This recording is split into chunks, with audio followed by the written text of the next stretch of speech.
Good morning. We'll call the meeting to order. Council is conducting this meeting in person and via conference call in accordance with the Municipal Government Act, Section 199.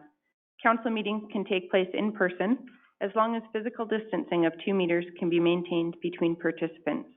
At this time, according to Alberta Health, public attendance at council meetings should be facilitated through virtual means. If you've submitted a comment request, the chair will call on you at the appropriate time. The chair may also ask for comments and concerns from the public relating to a particular topic, and at this time, phone lines will be unmuted. If you would like to speak, please state your name. We ask that only one member of the public speak at a time. All persons will be allotted 10 minutes to speak, as per our procedural bylaw. We ask that if the meeting recesses, that any callers hang up and call back in as the meeting reconvenes. This helps with call quality. Please note, this call is being recorded and will be uploaded to our website and/or social media. To eliminate background noise, please mute your phone during the meeting. Everyone has a right to be present at council meetings and council committee meetings. Any attendees that are considered disruptive to the progression of this meeting may be removed at the discretion of the chair as per the MGA Section 198. We thank you for your cooperation and understanding. We will conduct a roll call just because we have a councillor or two who's calling in for the meeting. Reeve Link is here. Deputy Reeve Clausen. I'm here. Councillor Wilson. Here. Councillor Bigger. Here. Councillor Eichert. Present. Councillor Kester. Here. And Councillor Armstrong. Yep, I'm here, thank you. Thanks, everybody. Additionally, our voting procedure will be modified for our teleconference meetings. I will call for any councillor who is opposed to a motion to indicate verbally. For any motions with expressed opposition, we will conduct a roll call vote.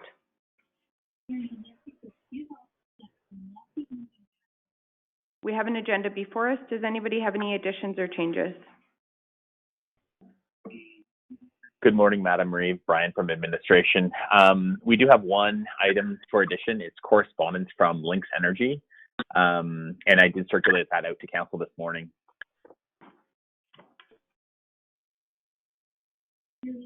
Thanks, CAO Henderson. Any other additions?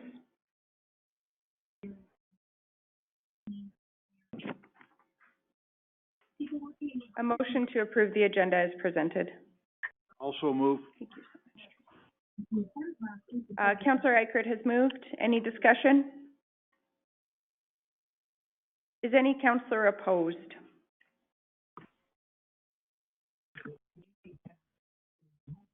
Motion is carried. We had the minutes from the public hearing of August 18th.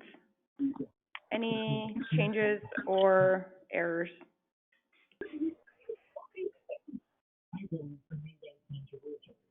Move. Councillor Wilson has moved the public hearing minutes. Any discussion?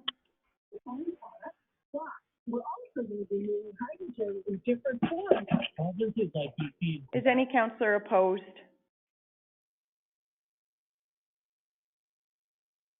Motion is carried. And I'm just going to remind anybody who's calling in, if you could just mute your microphone when you're not speaking. We're just getting a little bit of background noise. Or speak up so we can hear the drama, one of the two. We had the minutes from the special council meeting of August 25th circulated. Any errors or omissions? Move the accepted as presented. Councillor Armstrong has moved. Any discussion? Is any councillor opposed?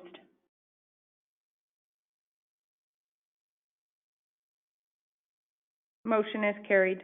We had the minutes from the public hearings of August 25th. Any errors or omissions?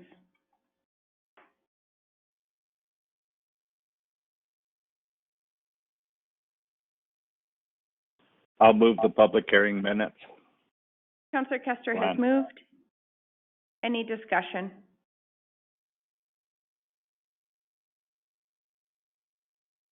Is any councillor opposed?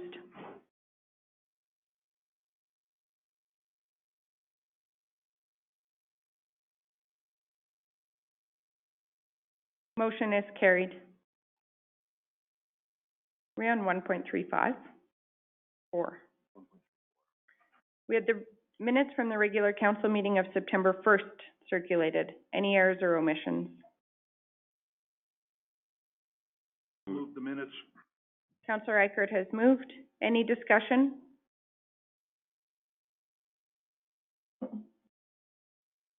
Is any councillor opposed? Motion is carried. We had the public hearing minutes from September 1st circulated. Any errors or omissions? Motion to approve. Deputy Reeve Clausen has moved to approve. Any discussion? Is any councillor opposed?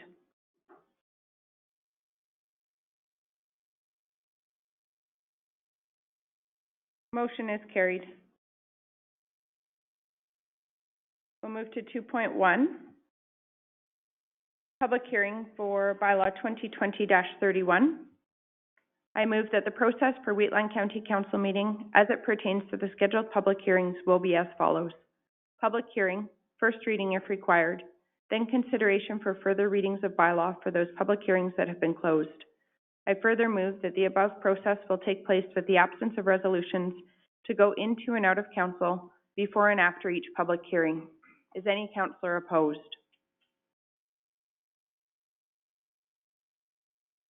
Motion is carried. I'll call the public hearing to order for bylaw 2020-31. Welcome. Does any member of the public have an objection to any councillor sitting on council for the public hearing?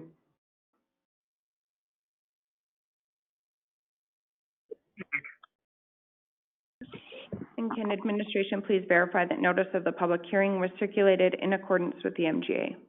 We can, yes. And were there any other written submissions? There I guess was- we had one circulated this morning. So staff did receive the one written submission, that was circulated to council this morning. If you would like, I can read it aloud, for the record. Otherwise, did everybody have an opportunity to read it? Yeah, I have a question of the process. I got a letter, I got the same letter, and I see everybody else had the same letter. It was CC'd to all of council. Except for me, Ben. Yeah, I did notice that. Well, no, everybody got it. No. It was sent to Amber, and then it was CC'd to everybody, I think. I don't know. Except for me. Well, Again, I'm sorry. hurt. Well, then you don't get to know who it was. Everybody else knows who it was because she signed it. All the names aren't, and yet when we get it here, we get it all blacked out. So which is the? There's nothing in her correspondence that says that her name can't be used or their So location. I think and because yet- she sent it to us directly, obviously her information was on it. When it goes through FOIP, like through administration into the public record, it goes through FOIP and they apply the proper. I realize that, but my question is, it's a public hearing. And I've had this question before, and I still don't like the answer. If it's a public hearing and they're putting something forward, they should, if they aren't willing to put their name to it for the public, then it shouldn't be allowed as part of the evidence that we have to look at. And obviously, she has no issue with it because she sent us, and there's nothing in there that says, keep my name confidential. Why do we have to go through this process through council? And I understand the point, I just don't understand why. So I So, think that- just Brian, Yeah, go ahead, Brian. yeah, so Brian from administration. So what we do is, when we do receive these, there's no disclosure that the person who submitted that letter says that we can release this into like her name or his or her name into the public package. So that's why you see these, names redacted and things like that. So realistically, what administration does is we err on the side of caution and just take those out, just to ensure that kind of better, safe and sorry, and we err more on the side of caution. So that's kind of the reason why we do take those out. I understand that, but under the way my redneck thinking goes, if it's a public hearing, if they're not willing to put their name to it, as far as I'm concerned, they shouldn't be allowed to present if their name isn't attached to what they're presenting. That's where I'm coming from.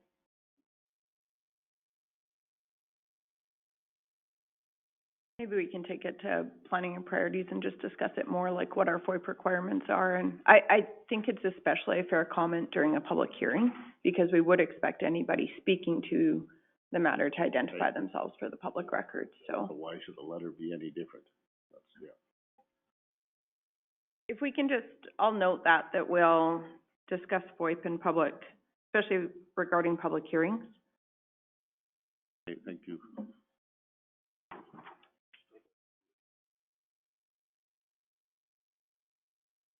And there were no other submissions.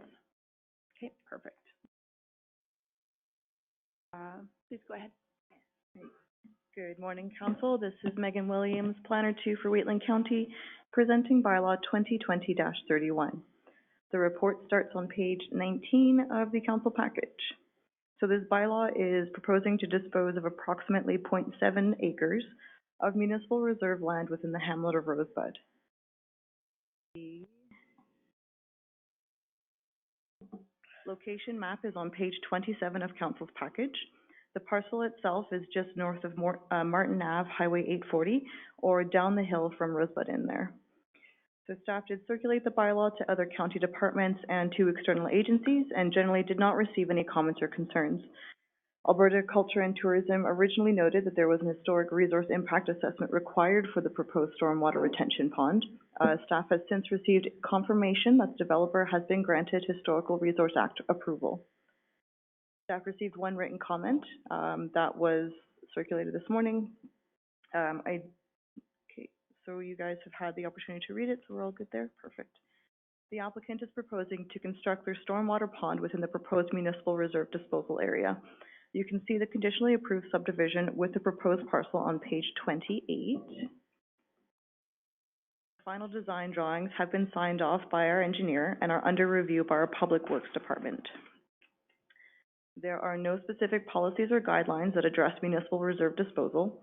The Rosebud Area Structure Plan identifies this parcel as open space, and though a stormwater pond isn't typically considered an appropriate use for open space, there is the potential for the pond to be an amenity to the existing open space.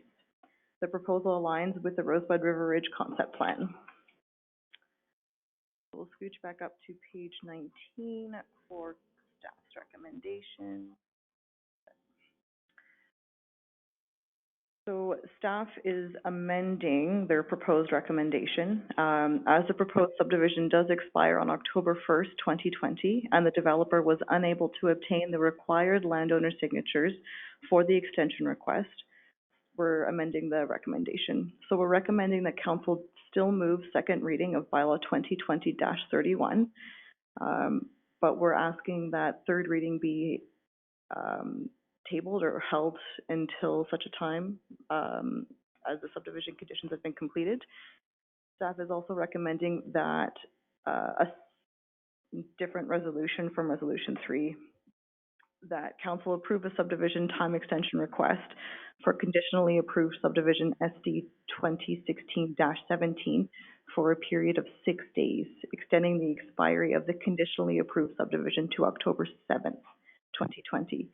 So this 6-day time extension will allow the developer more time to obtain the required signatures before the next council meeting. I do have that condition written up there for council. That does conclude my presentation. I am available for any questions. Just make that a little bit bigger. Oh, sorry. No, it's not you. Just a question as to why he couldn't receive all the signatures before now. From what I've been told, the other landowner works a lot, and they've been unable to kind of meet up and get their schedules in alignment.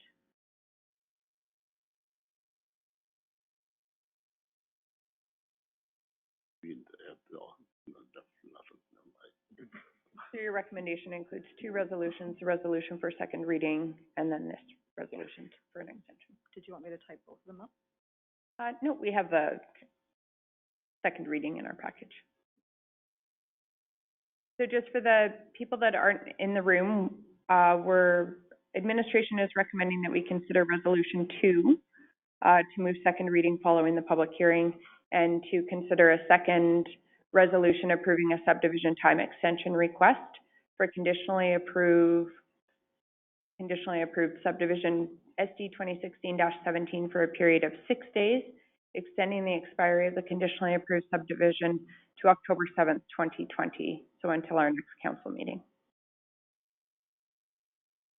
Do you have any further presentation? Nope. Does the applicant wish to speak? Or any person in support of the application?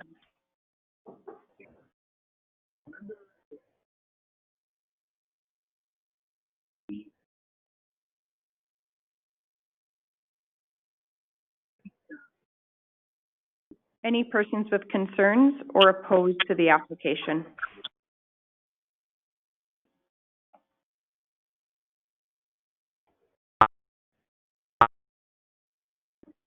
Hello. Hello? If you can just Hi. state your name. Yeah, my name is Cheryl Taylor, and I live in Rosebud at 308 Glide Street. And I would like to once again log concern about any usable level graded play space, future opportunities for that in this municipal reserve to not be carved up for the purpose of a stormwater pond, and that the stormwater pond perhaps be redrawn to ensure that any of those lands that could be viable future soccer space or rugby space or whatever for a potentially growing community not be converted.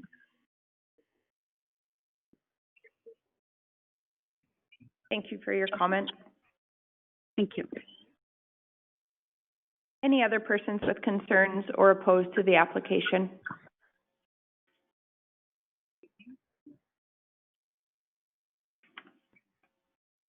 I'll give the applicant an opportunity to address any concerns.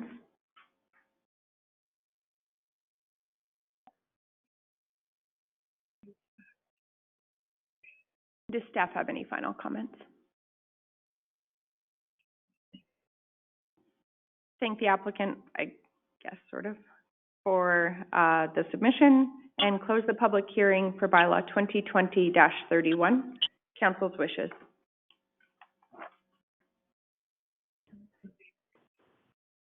I'll move second reading. Councillor Kester has moved second reading. Discussion. Just one comment. I believe that area in question is prone to, a lower part of that parcel land, and there has been water sit in it from time to time, so it's, I don't know, it's on the very far end of the parcel. Still lots of room for the park to enjoy soccer or whatever. I think it's not going to be that big of a hindrance to it. I'm sure it'll be engineered and done properly, and everyone knows it's a big hill, and it has to be done in a way such as to maintain the integrity of the landscape. I believe it'll be okay. Any other discussion?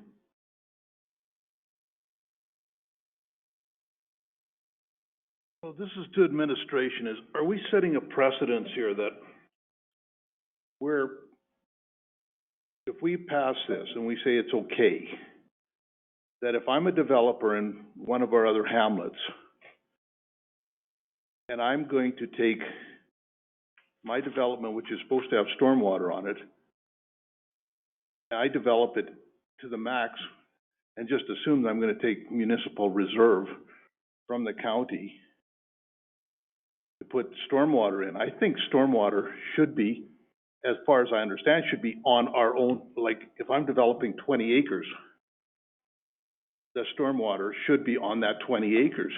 Expecting the county to bail you out because you want to get greedy and maximize the amount of profit you can make on a subdivision, I'm just worried about what that sets down the road. Will we be, if we set this up and we say we did this, and somebody in another hamlet says the same thing, and then and the future council says no, does SDAB have, and this then goes to SDAB, does SDAB have the, This doesn't go to SDAB, they can't appeal council decision. the totally Yeah, we're not in MPC. okay. But Some is this, decisions but go it to does this not set a precedent, though? MGP, It could still end up through the development process. Municipal Governance Board. Yeah, okay, so I'm just really, like, there's a couple things, like, we're bailing out a developer here, which I'm not sure we should be doing, and we're getting, what, the return on bailing out the developer is, we're giving out 3/4 of an acre and we're getting 1/3 of an acre back.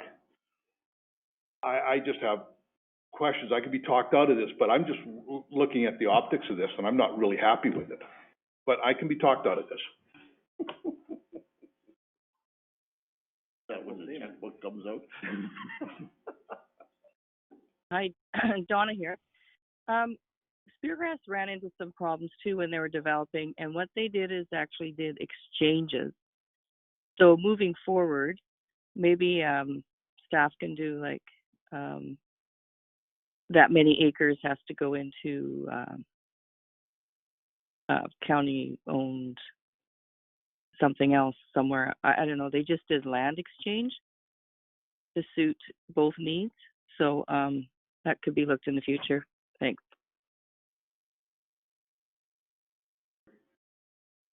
Please go ahead. Through to council for clarification, this development already has subdivision approval, so there's no appeal period, and that's what the time extension's for. The agreement for some of the land swap that was for the trail, even though it's less than what we're receiving, was designed at the time that this came through at land use. So those agreements to do the exchange and allow the stormwater pond was done at that time. And as Megan has put up on the board, you'll see the trail that will be a pathway that will connect down. And as far as the pond, it also benefits the hamlet of Rosebud, some areas for drainage as well, so not just this development. And we're cautious about proceeding like that in the future. However, for this particular development, I'm not sure of the history of how they came to decide that the swap would end up in this manner. So in the land that was being considered was both that 0.32 acres of municipal reserve that they're adding and the 1.2 acres of environmental reserve that was already in. Is that accurate? So in terms of swapping, like if we're basically reallocating some of the municipal reserve to a different use, they did, am I to understand this correctly, that they dedicated an extra 0.32 acres to municipal reserve, and then staff was also indicating that there's 1.82 acres of environmental reserve. I would hesitate to call it a land swap. Right. Per the MGA, we're only allowed to take 10% municipal reserve from any subdivision. So for this one in particular, they've given us land, as well as they'll be paying cash in lieu for their municipal reserve requirements. The environmental reserve area is more or less undevelopable land. The slope is way too steep, so it couldn't be municipal reserve, and it can't be developed on, so it has to become environmental reserve. So there's a cash in lieu for this 0.7 acres that's being used for public utility? No, because this was already allocated municipal reserve previously. Yeah, so we're not. So this was municipal reserve, not necessarily, did it come from this subdivision or before? No. Right, okay.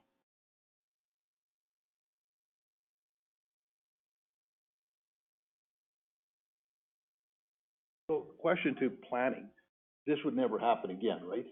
Like if somebody was gonna do a subdivision, this would not happen, this would not be, Never say never, Tom. which shouldn't happen again. It would be council's discretion in the future.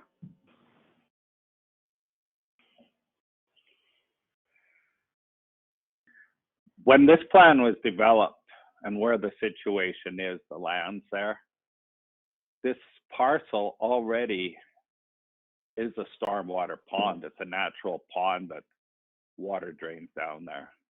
So it'll be enhanced and thereby protecting the slope. Yes, there'll be more water coming down from the roadway built on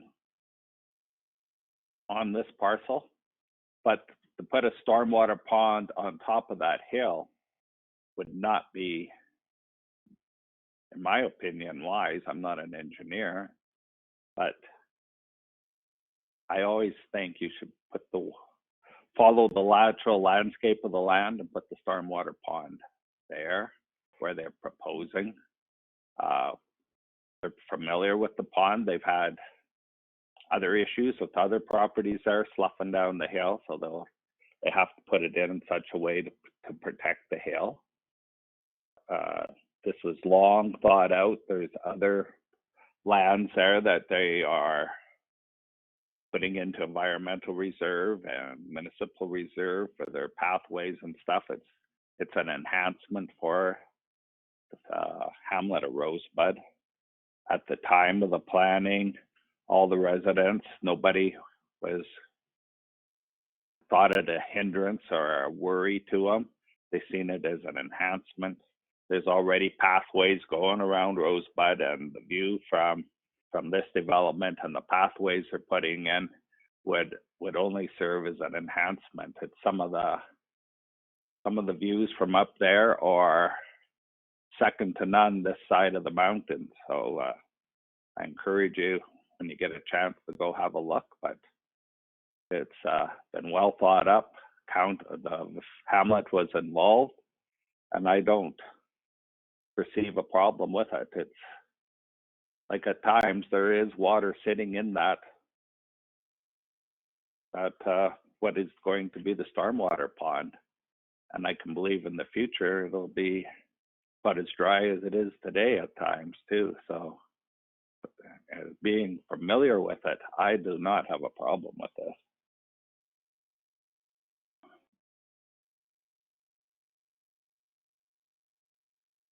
We have a motion on the floor for second reading. Any further discussion?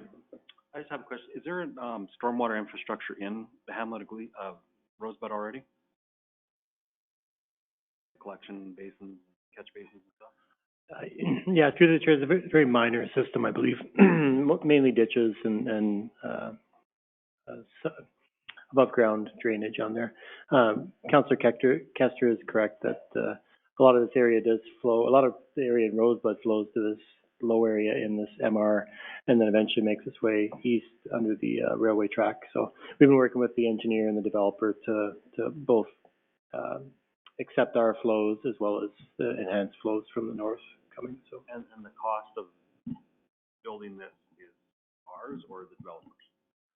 no, so the what was approved through the subdivision was that this pond would be designed to accept both flows.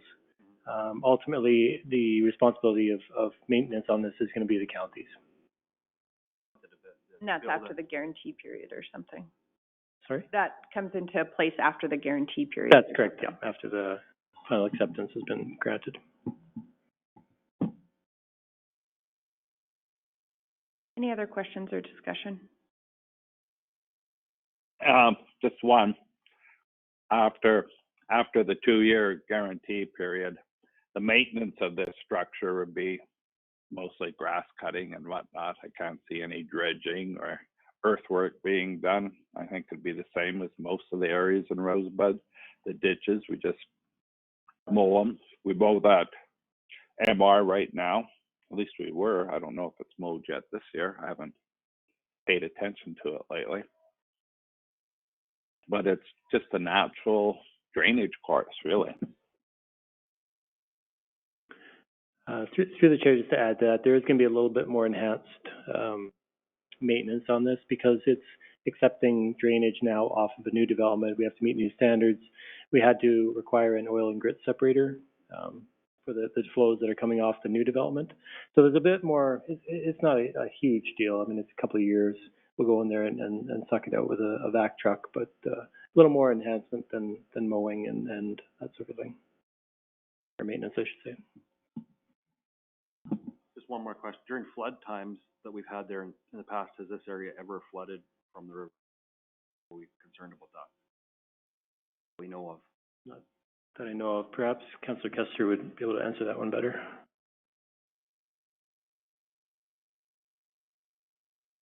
Sorry, I gotta push the mute button here. Yeah, I've not ever seen it, flood there. There's been water run other places pretty hard, but I can't, I don't know where the water goes to presently from coming off that hill. Might just run down the road there. I'm not 100% sure.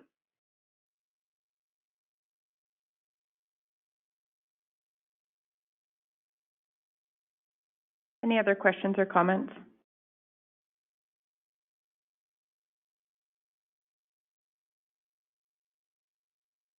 Is any councillor opposed? There's some opposition, so we'll do a roll call vote. Reeve Link is in favor. Deputy Reeve Clausen. In favor. Councillor Wilson. In favor. Councillor Bigger.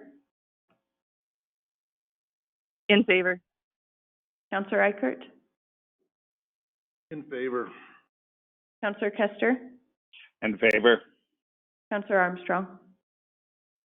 Opposed. The reason, I know there needs to be something, but I feel like my hands are tied and we're being forced to do something without, it should have been done prior to this, so it's just the process that I'm opposed to it.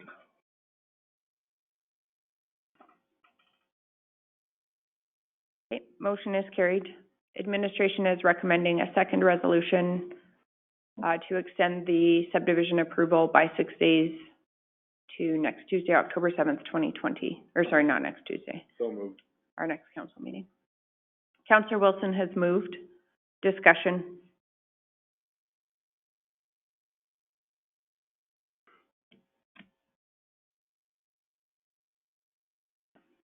Is there any cost to the county to do this? Other than the 5 minutes it took me to write the motion. The administration has indicated minimal cost, just the few minutes to write the motion. Any other questions?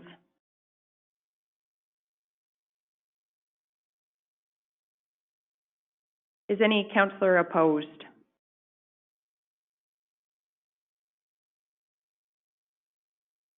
Motion is carried.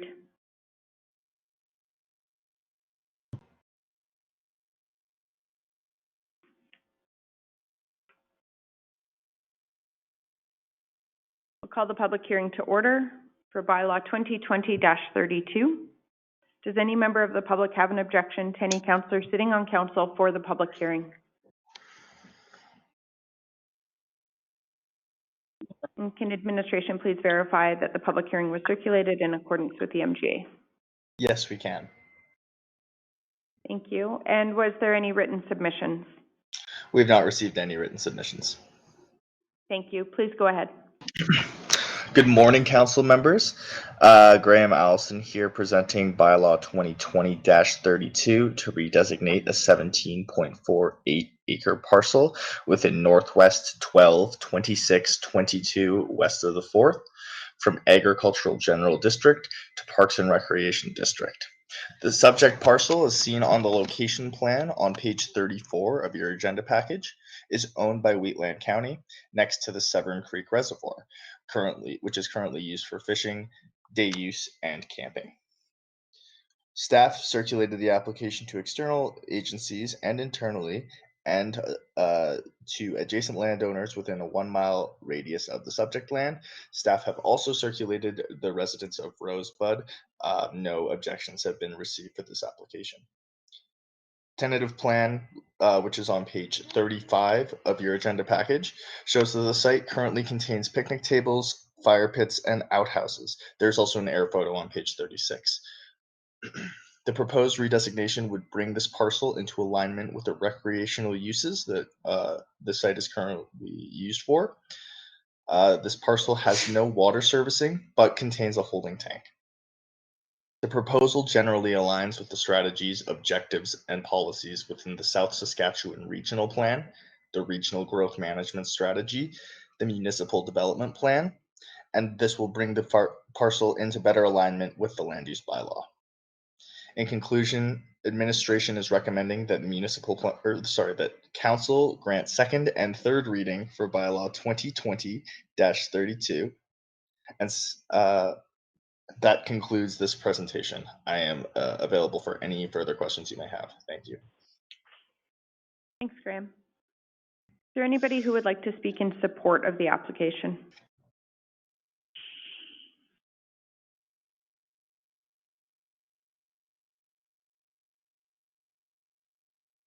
Is there anybody who would like to speak with concerns or who is opposed to the application?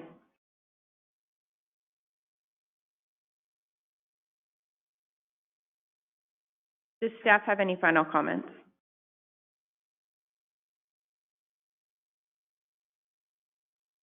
Or does council have any questions? No final comments from staff, sorry. Thanks, Graham. I'd comment. Glenn here. Yep, please go ahead, Councillor Kester. You can add another use to it. They're currently pumping water out of this dam to fill the TransCanada pipeline. I don't know what they're doing, but they got a water line going across there. And they must be testing the pipeline. Yeah, tremendous pile of water get pumped out anyway. Kind of interesting to watch that. And just a question to staff. Current land use isn't going to change. I mean, what's physically going on there, we have the camping for sure, but some of local farmers, they use a road there to access one of their fields there, and none of that will be hindered or stopped or called into question. And what's currently happening on the land will be able to continue to happen.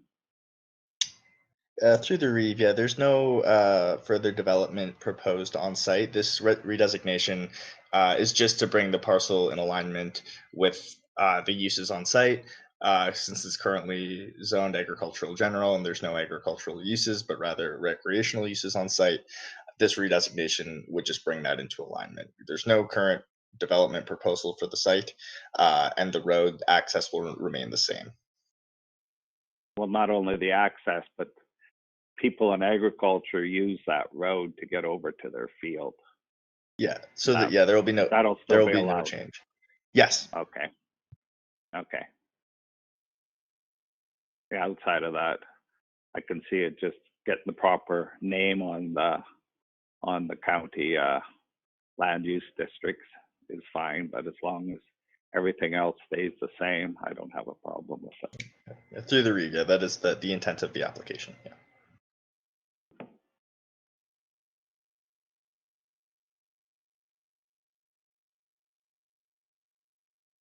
Mine was similar to Glenn's, just making sure we're doing this just for this purpose and there isn't a plan to develop. Was already answered. Yeah, through the Reeve, yeah, for confirmation, there are no further plans for development on site. The redesignation is just to bring it into better alignment.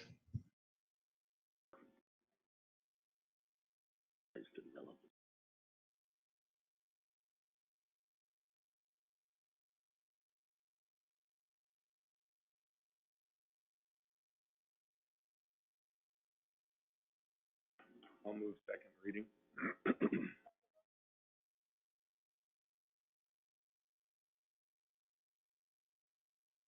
Are we not still in the public hearing? Nope. Oh, you know what, Glenn? My apologies. My microphone was off. I closed the public. My apologies. I closed the public hearing for bylaw 2020-32, and Councillor Wilson has moved second reading. Okay. Sorry about that. No problem.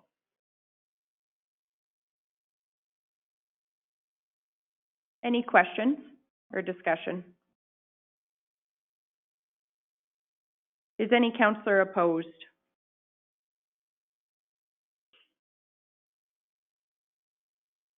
Motion is carried. I'll move third reading. Councillor Eichert has moved third reading. Discussion?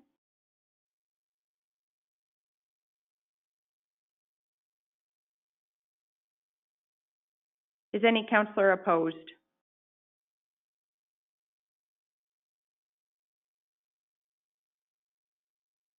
Motion is carried. We'll move to 2.13, bylaw 2020-35. First reading and scheduling public hearing. Hello again, this is Graham Allison again, now presenting bylaw 2020-35 to redesignate 4 acres from agricultural general district to country residential district within southeast 21, 24, 26 west of the 4th for the purpose of facilitating a future subdivision. The subject parcel, as seen on the location plan on page 44 of your agenda package, is located off Range Road 263, approximately 5 kilometers north of Cheadle. Staff have circulated the application to external and internal agencies and will circulate adjacent landowners within a 1-mile radius of the subject site. As of today, no objections have been received. The tentative plan on page 45 of your agenda package shows the subject parcel is 21.15 acres and currently used for hay farming and contains a private dwelling, barn, and farm buildings. The area to be redesignated is currently undeveloped, but there are plans for a private dwelling, private well, and private sewage disposal system in the future. The balance of the parcel will remain agricultural general. The proposal is in general alignment with the strategies, objectives, and policies within the South Saskatchewan Regional Plan, the Regional Growth Management Strategy, the Municipal Development Plan, and the Land Use Bylaw. Administration is recommending that Council grant first reading for Bylaw 2020-35 and schedule a public hearing for October 6th, 2020. That concludes my presentation, and I'm available for any questions. Thank you. Thanks, Graham. Council's wishes. Move first reading. Councillor Armstrong has moved first reading. Any questions? Is any councillor opposed?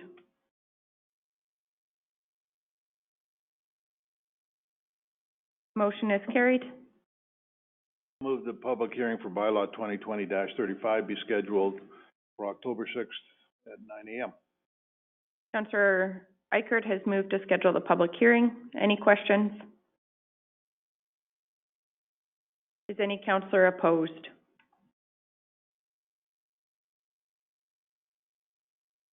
Motion is carried. We'll move to 2.31, subdivision extension for SD 2019-10.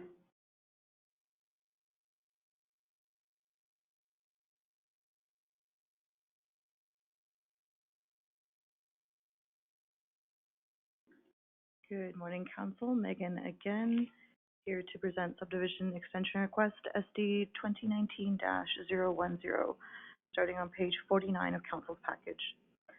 The subdivision is for a 10-acre parcel. It was granted conditional approval on August 13th, 2020.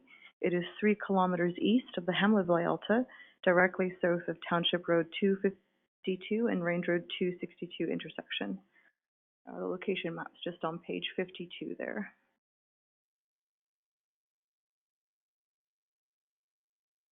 On May 5th of this year, it was granted an extension to October 1st in order to accommodate for the service disruptions and the economic downturn that COVID-19 caused. As these issues have continued, the applicant is now requesting a 1-year time extension to their conditionally approved subdivision, as well as a refund of the subdivision time extension application fee. All of the conditions in this subdivision are outstanding. Staff is recommending that Council approve the extension request and that the applicant's request for a refund. That does conclude my presentation, and I am available for any questions. Thank you, Megan. Council's wishes. I'll make the motion to approve the subdivision time request extension for a period of 12 months. Discussion.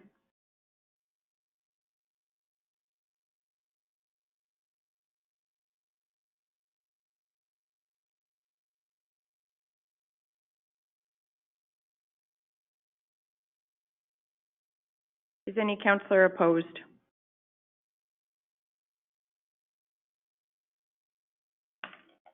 Motion is carried. The second resolution recommended by administration. Move the council refund the applicant the $250 for the subdivision extension application fee. Councillor Eichert has moved. Any discussion?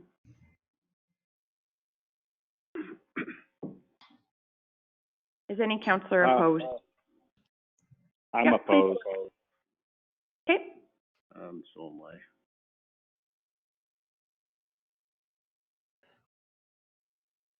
You guys want to speak to it at all?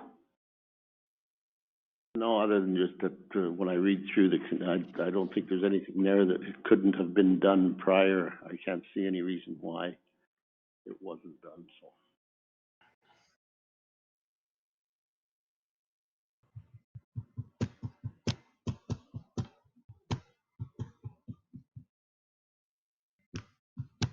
Trying to think historically when we've done extensions. And maybe does administration want to speak to the rationale for recommending the refund? It's just in, with the complications of COVID and the fact that they haven't been able to, afford the other, monetary requirements, and they've been hesitant to really get started just because of the economic downturn. That was just a request on their part. And I can understand that. My concern is that I don't see anything on here that couldn't have been done prior to March or April of this year when this all came into effect. To me, it's just me. Okay. Any other discussion? We'll do a roll call vote. Reeve Link is in favor. Deputy Reeve Clausen. In favor. Councillor Wilson. In favor. In favor. Councillor Bigger. In favor. Councillor Eichert. In favor. Councillor Kester.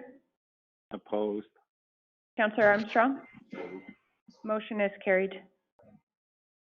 We'll move to 2.32, subdivision extension request for SD 2019-20. Hello again, council members. This is Graham Allison again, presenting the subdivision time extension request for SD 2019-020. On November 19, 2018, Municipal Planning Commission conditionally approved SD 2019-20, subject to 4 conditions. The applicant is requesting the time extension due to unforeseen circumstances related to the COVID-19 pandemic and an inability to procure the gravel necessary to construct an approach. The applicant is also requesting the council refund the $250 time extension fee, citing the county's temporary closure to the public due to COVID-19 interfered with their ability to obtain gravel and build an approach. As of today, all 4 of the subdivision conditions remain outstanding. Staff is recommending that council approve the subdivision time extension request for subdivision application SD 2019-020 for a period of 12 months, extending the expiry of the conditionally approved subdivision to November 19th, 2021, and that council refund the applicant's $250 subdivision extension application fee. Excuse me. That concludes this presentation, and I'm available for any questions. Thank you. Council's wishes.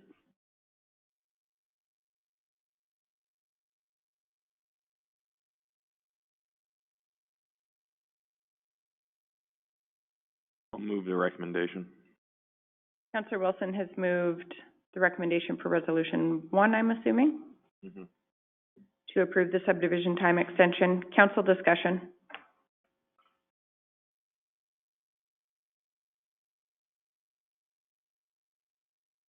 Is any councillor opposed?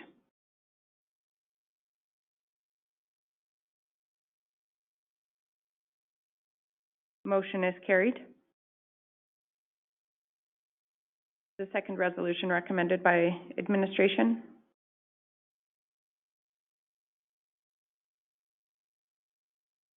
I'll move the recommendation. Councillor Wilson has moved. Any discussion?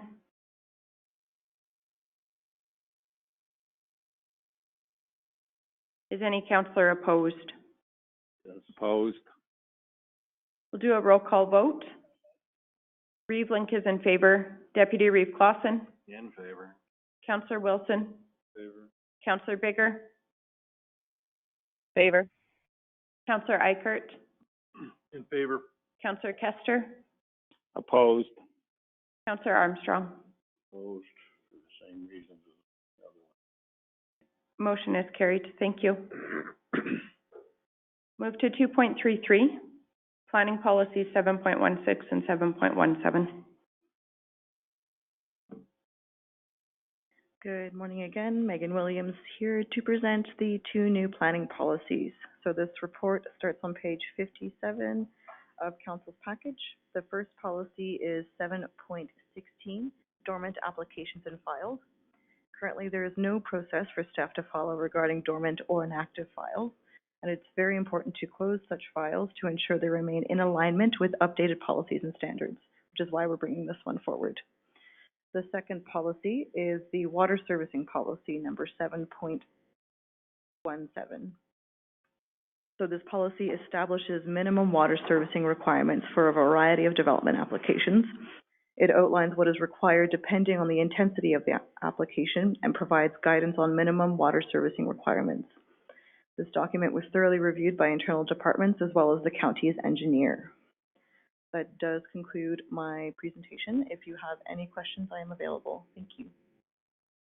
Any questions or comments? You probably know the answer to this, but we'll ask it anyways. For somebody developing when they've got groundwater, are we expecting them to prove that they can get up to 1,250 cubic meters before we allow them development?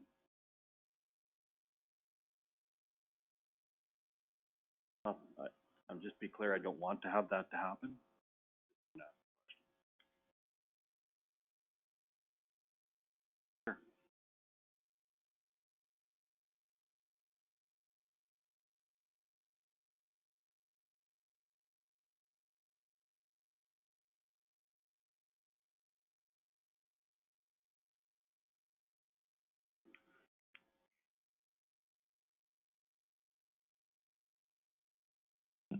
Through the chair, so what we do currently and what we will continue doing is that if someone is subdividing out their homestead with an existing development on it, we know that groundwater is there. We don't need a groundwater assessment, so we would not be asking one for like a first parcel out or for a homestead separation. And then beyond that, the groundwater reports are required. Perfect. One more question regarding policy 7.17. In your philosophy, it explains like persons who own or occupy land can divert groundwater or from a natural water body, and then it says for all other purposes, including communal, commercial, industrial, and institutional uses, approval from Alberta Environment and Parks is required. And then you speak to that further in point 3, but communal is not included, and I wasn't sure if there was a rationale for that, or so point 3 speaks to the commercial, industrial, and institutional, but we don't address the communal in the policy.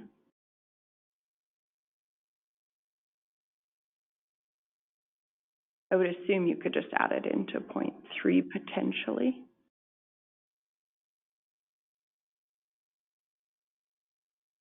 Yeah, we can add that.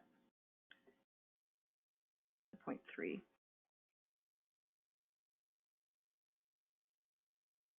Any other questions or discussion?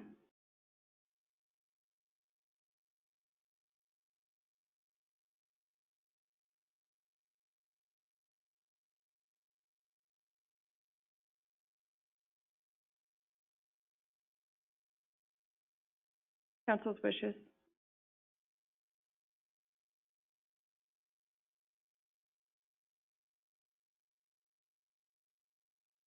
Looking for a resolution to approve planning policy 7.16, dormant application files planning. So moved. Councillor Armstrong has moved. Any discussion?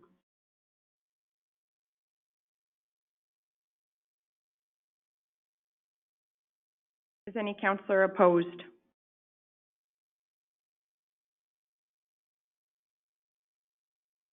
Motion is carried.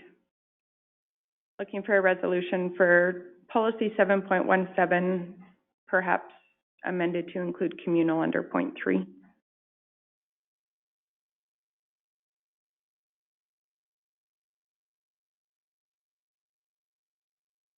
So moved. Deputy Reeve Clausen has moved. Any discussion? Are you moving it with the amendment? Amendment, yes. Any discussion?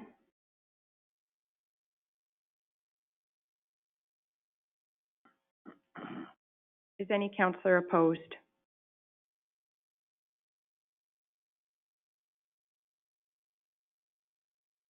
Motion is carried. Move to 2.34, Wheatland Regional Corporation firefighting water.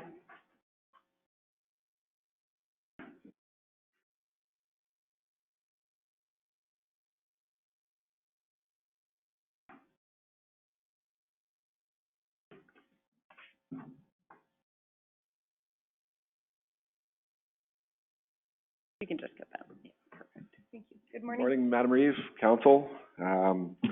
Mike Borgon here. I'm just here to present the request from Wheatland Regional Corporation. On August 18th, made a presentation to Council through letter, requesting that we are accountable for any firefighting costs associated with training or bulk water use for firefighter operations. So administration was tasked to do a bit of a calculation and recommendation. So what we have done is we've done two calculations. One would be to basically incorporate our costs for training. So we've determined that the max amount, and again, max amount would be $527.68 per year. What we did is we determined 2 training evolutions using our biggest water tenders, and that would be simply using the bulk water station. So over and above that, the second calculation would be to determine the cost associated with firefighting use. So that was a little bit more difficult. So what I did there is I based it off of our fires in 2017, and there we figured we used about 1 million gallons of water. If we were to solely use the bulk water station, that would equate to 3,785 cubic meters of water, and that cost of that fire would have been $14,685. That being said, that would have been not using any static water sources. That would have been strictly using the bulk water station. So just to kind of give council an idea of the volume of water that fire would have taken. So what we've determined and what our ask is that Wheatland County assume the bulk water costs associated with firefighting and firefighter training from the Wheatland Regional Corporation South Truck Fill Station to an annual maximum of $5,000, and further that all fire departments be given a unique pass code to appropriately track and record the amount of water utilized in firefighting and training operations. That concludes my presentation. If you have any questions. Council's wishes. We've discussed this before. My thing is basically I have no problem with them paying for what goes on in Wheatland County, but with the code, I'm hoping each fire department has their own different one, so we know and it's tracked as to where it's going when. Because like for instance, if there's a fire in one of the villages, they fill in our bulk station, then they should actually be paying for it. Most likely they're going to fill off their own anyways because the infrastructure is there. So I think it's good that we're going to track it. I think it's awesome. I would assume they just fill at the closest one, because if there's a fire in the county right by the station, whether it's Rockeford, Bizarre, Dallin, I don't give a shit, so long as they're filling up their tank. They can charge us. I have a question along the same lines, but not specifically that. I just wondered if there should be a clause in there for abuse of the privilege. So that if it ever happens, it doesn't have to come here, it's already dealt with. If it's found that it's being abused, I'm not gonna say why or how, but if it's being abused, that they lose their privileges. I don't know that I would say, personally, I wouldn't want to see the water use be discontinued, but I would think that administration would have to. Not discontinue, the privilege is getting it for nothing, not the use of the water. They get the water anyways, but they would have to pay for it. For me, an abuse would probably be like an individual issue, and I wouldn't want to penalize like a department if there were misuse. But that would be up to the department to deal with that abuse, not us. If the abuse comes, then we put it out to the department, and then that department deals with whatever is happening to that abuse. I would let them do that, but I would still, my preference would be to continue this arrangement. Well, I don't have a despite problem an with this. issue. I'm just saying there should be something in there that handles, that speaks to, the abuse. So just through the Reeve, to Councillor Armstrong, we'll monitor knowing that this is in place, and any outliers that come forward, we can evaluate that, see if there is in fact some outstanding or outlier usage that's taking place, and see that what we can do about that. In fact, the public safety component is truly it's kind of like a non-negotiable, but through evaluation, we can definitely report back to council on any outliers that are coming forward from this. The scenario I'm kind of thinking of is a training exercise or something like that. Water is expensive. We all know that. It's a cost recovery, WRC's cost recovery, they have no choice but to charge out. So I see where this is coming to us. But if they're training and it's for ease, it's to go to this bulk station, is it a benefit to the county? Is it a benefit to the village? That kind of thing. And I would assume that we can monitor that. And of course, if they can draft out of a pond or something, that's the best thing for training purposes, instead of using treated water. If that mindset can get in place, because like I said, this water is the rate now for It's water. $3.88. Yeah, so it's probably gonna go up. Just to keep in mind too, that the training estimate is just $527 a year. The 5,000 would include firefighting. Just a comment, and maybe the WRC board members, all three of you, whatever you want to call yourselves, can answer it. What is and I know it's been told, we've been told before, but what's the amount that truck fill can fill at a time? The capacity. Capacity So of, I don't have that off my head. I can get it to you. because I thought it was quite low with not a quick way to refill. And I'm just concerned. That was discussed at the board, and initially it was gonna be a very slow, I think it was a very, low estimate of how fast they can fill it, but if they wanna fill it faster, they can divert other filling Gleason, whatever, they can hammer it into there faster for fire purposes and whatnot. Okay. Just thank you. If that answers your question. But it really doesn't make the fill station, the fact that we can track individual, that's a great item. Absolutely. But it doesn't matter, if they fill in Gleason, it's still gonna cost the county $3.88 a cube so it doesn't make, it's not a price thing per se. So no, it's just a tracking thing, and like Scott was saying, that they can, if there's an emergency and they know that they're gonna need a massive amount of water, and it'll be the easiest to come out of the fill station, they can divert water and Sounds good. so that fill station is always, should be able to pump. Similar to when the Gleason fires were on, they diverted a bunch of water to Gleason just to keep the reservoir full. Hopefully Yeah, and we heard really good things about capacity at that And time. with Rosebud too, once it's online, we'll have a capacity to fix that more, I would assume. Any other questions? The only concern I have is a $5,000 limit every year. What happens if we get another big fire down there and, we've used up our $5,000, gotta go find another card, or we gotta run into Gleason and fill up, or they're not monitoring us. This is fire, it's protection for the county.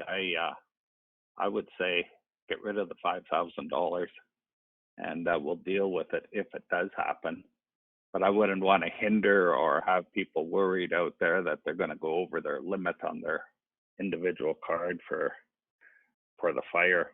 That would just be, because presently you can have, when we had that fire, they went into Gleason and Carsland and they just pumped water until they were done. And yes, they draft water. They love drafting water. That's good practice for them. And if they're drafting water, that's usually, it means it's a closer supply. So I don't have a problem with this policy except for the $5,000. I'd like to see that scrapped.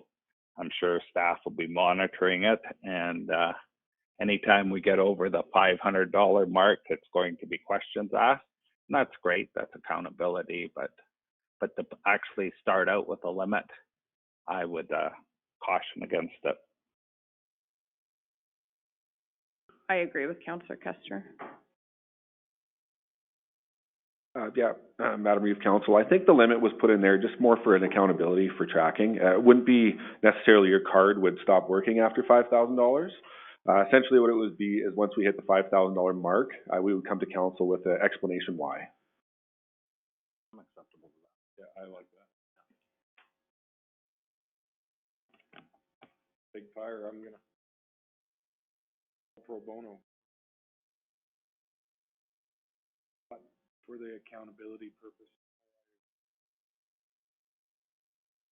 Then I would put in a Maybe. statement there that it, behind that $5,000 that you put in there, statement that without explanation, like, it isn't, this says 5,000 and that's it. What you're saying is they can go on, but there has to be an explanation for it. So I think you need that in there somewhere, just so that they understand it. So perhaps if we worded it something like, if that total is exceeded, a report would come to council rather than looking for approval. Is that acceptable to everybody? Like, rather than making it a limit, just say that use exceeding that would still be approved, but would be reported to council. I'm wording like that, I would never want our fire departments to be in a position where you're not gonna get council approval in an emergency situation. So we would need it to be pre-approved, even exceeding the 5,000, I think. Just change it to an annual, I don't mind the maximum, so that they watch it, but to an annual maximum of 5,000 without explanation. Anything over that, then it has to be explained why it went over that, what the reason was behind it, And my preference would be to kind of change the wording a little bit, and just have it be like any usage. So the Whelan County assume bulk water costs associated with firefighting and firefighter training from the Wheatland Regional Corporation South Truckville Station. Any usage exceeding $5,000 will be reported to council. Just, I don't like the idea of having a maximum in the resolution because we shouldn't do that. But then we're aware if it goes over. We're gonna be aware if there's a huge, we are, yeah. Yeah, I don't want a maximum in the resolution myself, but that's a personal preference. And I agree with Councillor Kester's rationale, like it's, when an emergency happens, you don't have time to get council authorization. No, and in all reality, if we had a bigger issue like we had in the past, grass fires, there's an EOC that's operating. For sure. They will have that power. They have power for sure, yeah. To help all that and have it all be recorded, which is good for insurance purposes, and afterwards we can go back and maybe recover some of that cost. Maybe, maybe not. But have that data, right? Somebody prepared to put a resolution? What I said. Are you making the motion? Sure. Deputy Reeve Clausen is moving that Whelan County Council assume bulk water costs associated with firefighting and firefighter training from the Wheatland Regional Corporation South Truckville Station, with any use exceeding $5,000 to be reported to council. And then that gives us, we can budget for the 5,000 and. Any discussion? Sorry to interrupt, the second part of the motion, is that going to be separate? just an amendment. No, there's a second line there that all fire departments be given a unique passcode to appropriately track and record the amount of water utilized in firefighting and training operations. Margaret, would you prefer it in two motions or just in one? It's up to council. Deputy Reeve Clausen, did you intend to include the second part? Yes. Okay, the second part is included as well, so that would include the passcodes in our resolution. Any other discussion or questions? That speaks to, like, I don't have an issue with it, it just speaks to, each one would have a different code. Yeah, absolutely. I Any other foresee this, I foresee this meter is like a card lock system. Everybody be given a card and you push it in and push the fill button and stop button when you're full and take your card and get going. I think, and that's how it's going to work. But I haven't seen it yet either, but that was some of the thoughts. Just wondering out loud too, and it's more to WRC, maybe if there's any like emergency override to if there's an issue with the passcode system or something. I have no idea if that's possible. Not even up and running yet, so we'll have to see. You guys will monitor that. I'm not worried about it. Okay, there's a motion on the floor. Any other questions? Is any counselor opposed?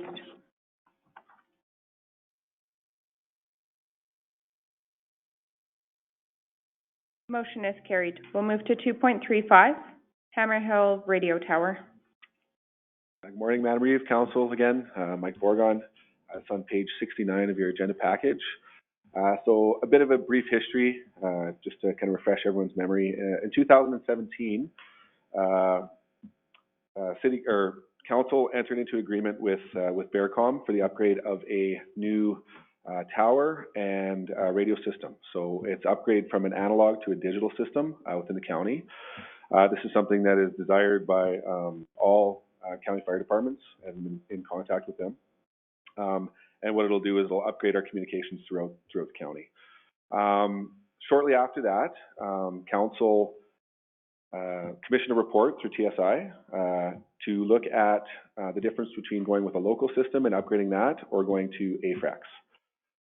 It then went to the Planning and Priorities meeting on July 14th, where we discussed that with Council, reviewed the report, and decided to go with the local radio system upgrade. So the reason that I'm here today is just basically because it is a part of our procurement policy that's over $200,000, and I'm coming to Council to sole source the work to Bearcom. Bearcom has already started it. They've already done the research. They've done the design.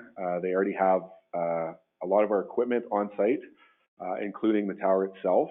So we have paid for some of the equipment, including batteries, repeaters, and a lot of the upgrades to the digital system. The procurement policy states that anything over $200,000 needs to come through this process. So this is within the budget. So the quote came back at 270. I'll read you the exact number. The quote from Bearcom to finish the project that was started before GST is $272,762.11. So by passing this resolution, it would allow us to move forward, and we can start with the process as soon as tomorrow. So I'll just read the recommendation. So the recommendation is that Council award the contract and sole source to Bearcom for the upgrade of the local radio system and the supply and install of the radio tower at the Hammer Hill site. And further, that Council approve Bearcom as a project manager for the upgrade of the local radio system and the install of the Hammer Hill radio tower. That concludes my presentation. If you have any questions. Council's wishes. Move the recommendation. Councillor Wilson has moved the recommendation. Discussion.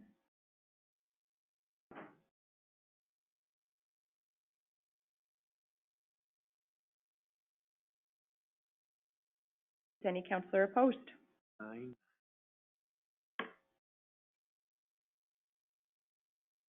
Motion is carried. Thank you. Thank you. We'll move to 2.36, community profile.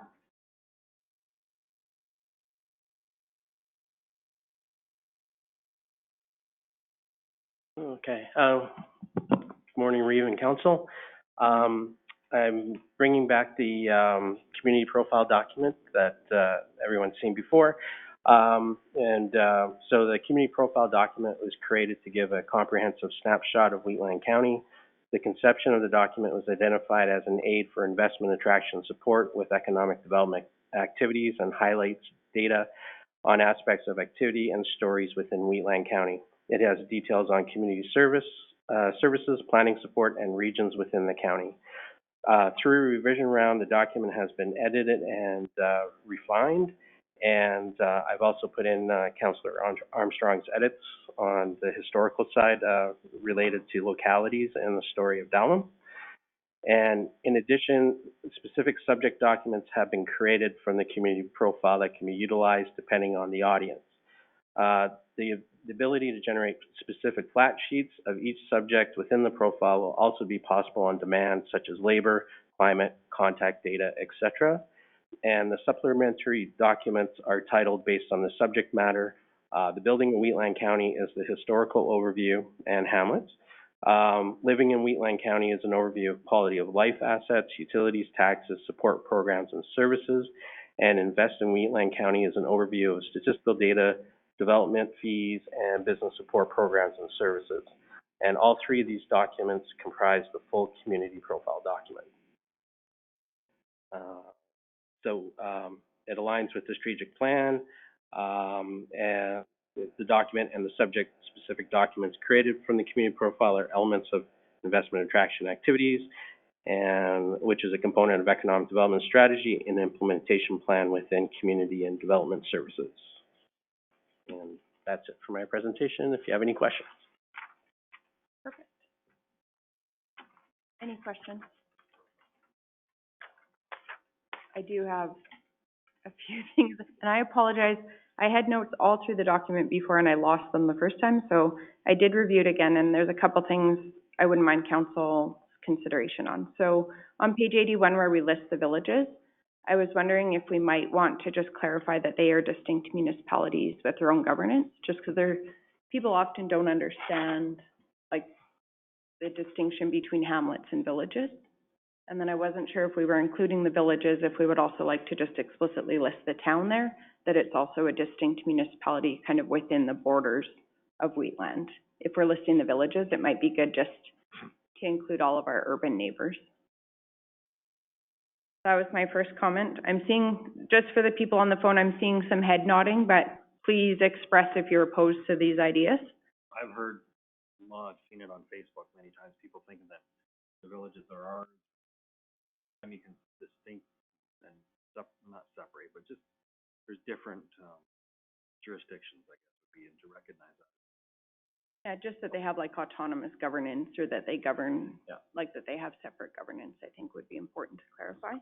There has to be a way of, and I understand what you're saying, I agree with you 100%, but before we were looking at some of these documents and they were always excluding these areas, which No, is, and I think it's good to include them. It could just be a simple sentence above the villages, just saying they're distinct and all you municipalities. need, what I'm thinking of is you go to the village and ask them for a statement. And put their statement in there that as a village of Huzzar, Rocky Ford, or Standard, within the boundaries of, let them put a statement in there that they're comfortable with. Yeah, I'm totally fine with that. And maybe just run their blurb. Did you already run their kind of messages by them? No, but I did grab a lot of stuff from Off of their websites and Okay, such. perfect. They'd like to approve it. Yeah, so perhaps if you could just show them, if council's in favor, show them their sections, confirm that they, And then bring it back again. I'm really sorry, I could have done this more efficiently. I'm I sorry. agree with you, like, it wasn't in there before, and I know I've always pushed to have them included because they are separate, but they're still, I'm a resident of Wheatland County, but I'm also, Huzzar is my community, and it's never been in the prior, so, yeah, but I would go to the village and ask them for an insert into that and let them be part of the process. I agree completely. Page 93, we just missed Gleason and District Agricultural Society. And I'll forward you a contact for Nemeka Hall. On page 95, and I will send this in writing, so don't scramble. Gleason Fair is not currently being held. It was taken out in one spot, but not on page 95. The Spellinger Reservoir under Severn, a spelling on page 96. Page 98, it needs to be Golden Hills. I think we have Golden West, maybe. Page 99, Alberta Women instead of Woman. Page 100, sadly, the Gleason ATB has closed. Here's another discussion one. So on page 100, we have a list of realtors. And my only concern with that is it's difficult to be inclusive of all realtors that serve Wheatland County. And so I wasn't sure think it's good to have that, but I don't know if they have like a, Maybe just the office. That Heather Dibble should be on the first one, because she's the one that's selling our real estate in Muirfield. in Muirfield, right? But we even have residents that are fairly prominent realtors that are not included, that do a lot of rural. They should have a master. Well, I'm wondering if the real estate board or something would have a list of realtors that sell, or like, I don't mind Deputy Reeve Clausen. Doesn't matter what. Without putting specific names, I don't know. I don't mind Deputy Reeves' Clausen idea of doing offices that serve, but then that could be tricky because there are independent. I don't know, I know we have to be careful, like we can't necessarily recommend service providers or, right. The first round, the first build of this had names and offices, and I took the names out. So you can determine it, I guess, through the URL, but yeah, they're just listed by company. And it's council, it was just a personal concern of mine, so totally. So just going back to Strathmore Civic Center. Going back to page 81, with your history, when you're talking about the villages, are we being, call it, if we don't include Strathmore in there? That's what I said, I think we should include Strathmore as well, because it's an urban center within, like an urban municipality, yes. Yeah, okay. And we include all of their amenities, and like that's integrated throughout the profile, just distinctly listing them as kind of an urban, if we have the villages as kind of urban nodes. I like it. And the other idea with this document is it's a living document. Totally, so for as sure. it gets out there, I'm gonna consistently get feedback, and I have to update the data anyway when I get new census data. So Absolutely. I think that's Patrick, it's Donna here. I've looked through it, but I still can't find I was wondering if their population, if it could be done maybe even by division. We've had a few companies inquire in my area, and they're wondering what the population is like for the area. And I didn't always have a good answer. I was kind of estimating. Is that in the document, or I sure can't find it if it is? Divide your population by 7. I don't know if administration can speak to that. Do we have demographics just by I'm not sure that we do by division, and there is. Yeah, close. I know what my area is. So it's usually the electoral boundaries are set by population, so once they get out of whack, then we go back and revisit that, so you're pretty close to 1,300. that's right. So just through the Reeve to council, electoral divisions are often drawn up through population. We do have some of that information in terms of how we can break that down, and what we can in fact do is Patrick can insert maybe a map of the electoral divisions that we currently have, and then break it through population to also represent population that way, if that works, Councillor Bigger. Absolutely, that'd be great. Thanks.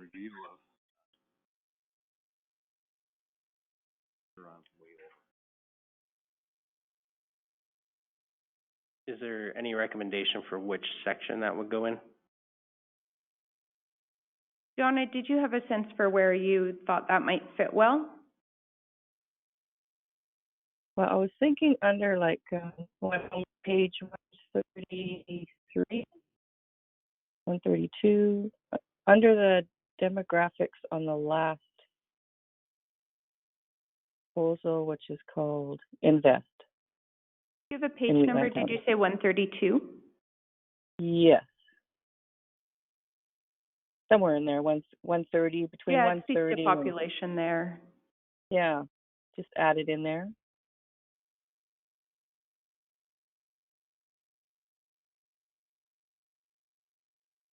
So Donna, you're just talking county of Wheatland population, because if you add the others, that skews it all.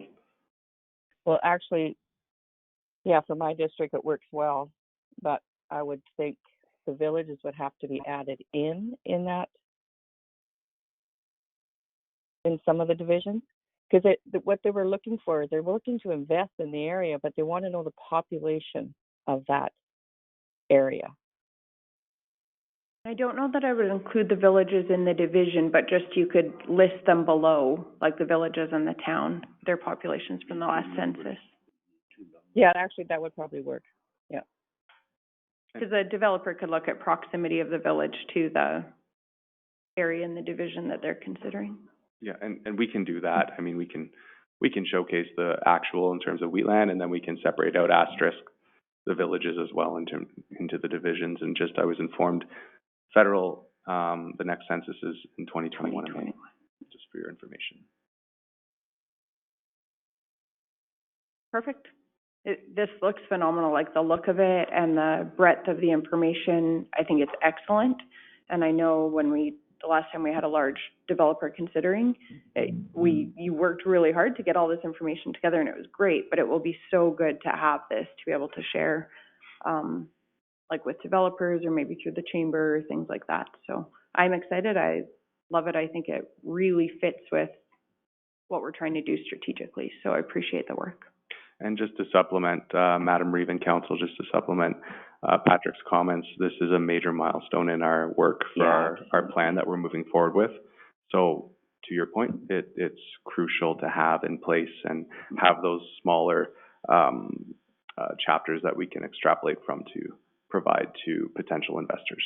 No, this is a massive project, and I think it really showcases our municipality, and I'm excited to be able to use it. So thank you for all of your work on it. Great. Donna agrees.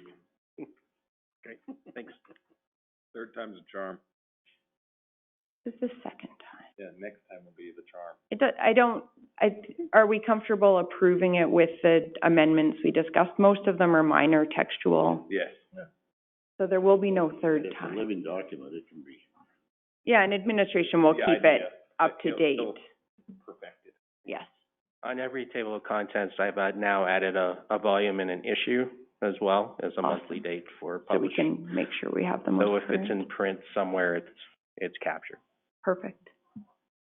And I saw you noted something about COVID as well, because I think that currently that's important, but that'll be easy to take out once that's less of a.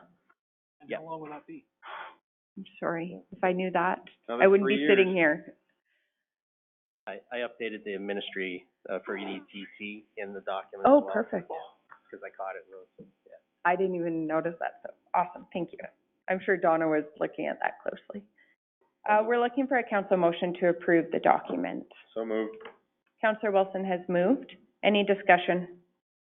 I'm gonna be on the minute a lot, guys. Take it out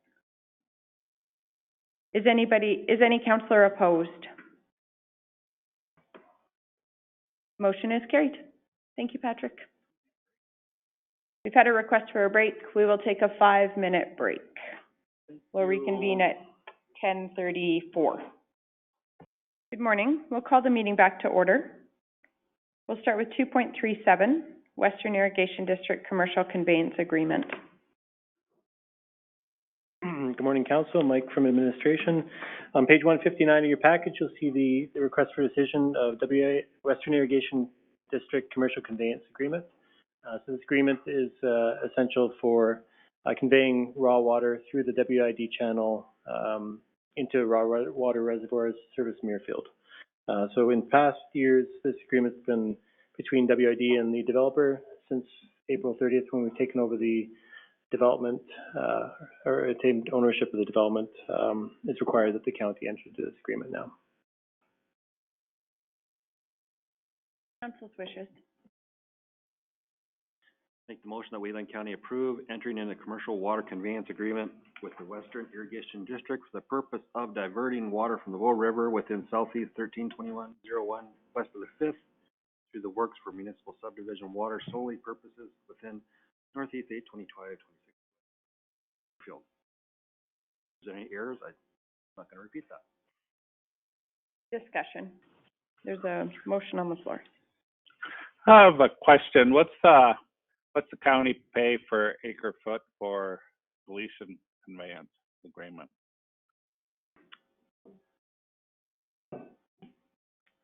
Through the chair, I don't have that off the top of my head. I know it's 11. Yeah, I'd have to confirm that. Okay, thanks, Mike. It's not urgent. Change, or do we get a flat rate? No, it's probably the distance I through the see canal. it. I'm It's trying a per to cube. remember what it Sorry. is. Through the chair, it's per cube. It started out as 11.5 cents per cube, but I know we've increased it by CPI. The original agreement we signed with WID back in 2011 was 11.5 cents per cubic meter. So, I don't know too, don't they have different rates for different uses of the water? If it's residential, it's a rate. If you have commercial in your hamlet, it's another rate. I know with Standard, I believe they redo their rate or look at it every year because they have a huge component in theirs because of the fertilizer plant. Fertilizer plant ain't using water. I think that rate is negotiated, maybe.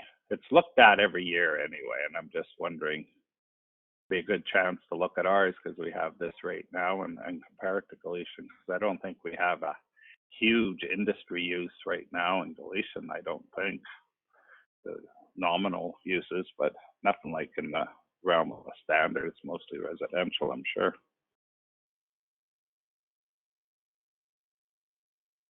There was discussion at the board, wasn't there, Glenn, about villages reviewing theirs because some of them are so out of date? They could actually find some savings in there, and WID, I know, is welcome to that, to review with it. Sure that's current. Yeah, because historically, I think Standard's been doing it every year. I don't think Rocky Ford's done it in a long time, and I'm guessing Whelan County hasn't done it maybe ever since we took it over from Galician. I don't know, and I'm thinking we should do our diligence, and staff should have a chat with WID and go over it, make sure it's current.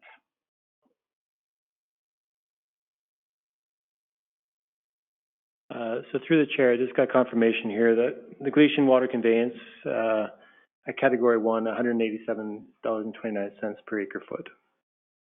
That's what we get invoiced from WID. Yeah, so why the difference? No, so through this agreement, the rate is set every year for the water conveyance. I'm not sure exactly how they do it internally at the board. I know that in 2020 rates were $72 for per acre foot for Muirfield. Can you just, so $72 per acre foot? Yeah. For Muirfield, and what was it at Galician, sorry? The Galician off of our invoice, $187.29 per acre foot. Okay, thank you. One reasoning I could think of, maybe it's just further in their infrastructure, but. For sure. But ask them for sure.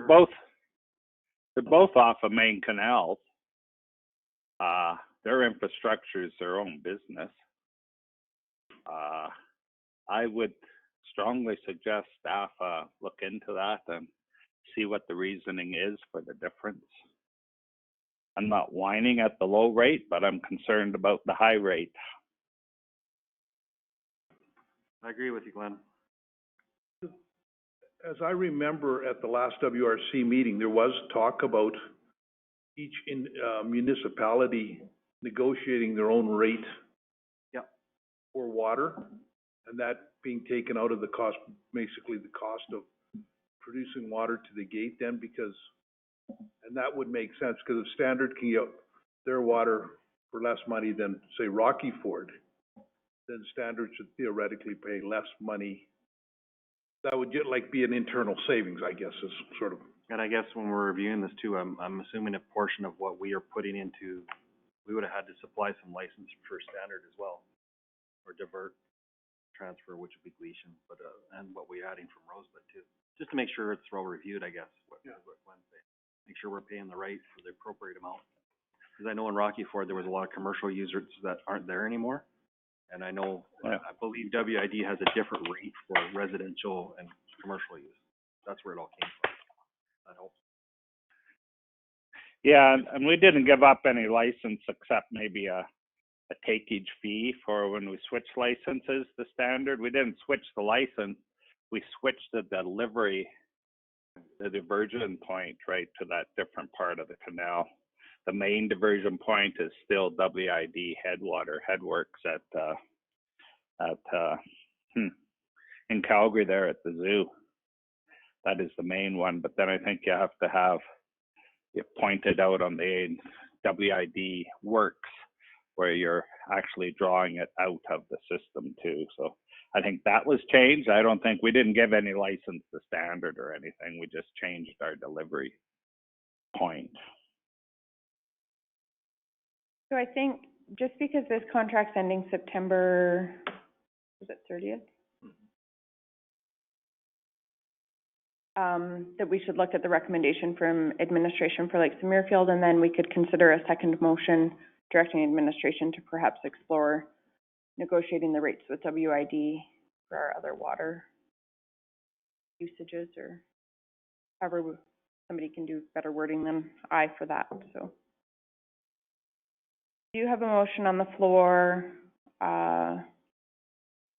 regarding the conveyance agreement? Any further discussion regarding that? Is any councillor opposed?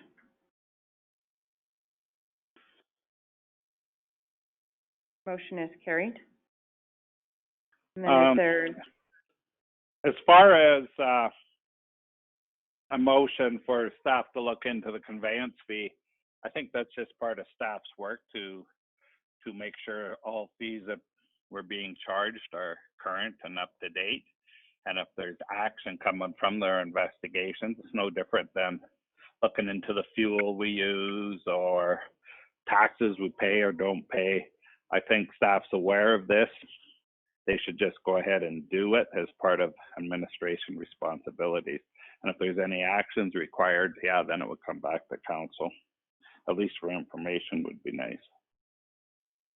Administration is just indicating that they would prefer a resolution for this action.